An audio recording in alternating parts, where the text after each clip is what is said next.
एक दिवशी सहज काय देवकीच्या मनात आलं काय माहिती, तिच्या डोळ्यातून पाणी येऊ लागलं. ती बोलली, कान्हा मला तुझी आवड माहीत नाही बरं, तू कशानं खुश होतो माहीत नाही. तू नंदराजाच्या घरी जन्माला आला, तुला चांगलं खाण्याची सवय लागली, मला सांगून दे ना तुला काय आवडतं. माझ्या नाराज होशी ना तू, तुझ्या आवडीनिवडीचं नाही खाऊ घातलं तर. मला कळलं तुला माखन आवडतं.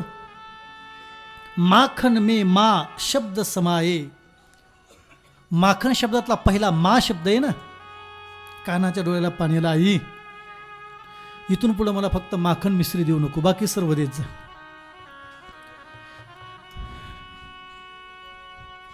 कारण मला माखन यशोदेनं खाऊ घातलं. मला तिची पाच प्रचंड आठवण येते. मला आज गोपिकांची आठवण येते. वसुदेव देवकीशी संवाद साधताना शेजारी उद्धव कृष्णाकडे पाहतोय. सखा होता ना.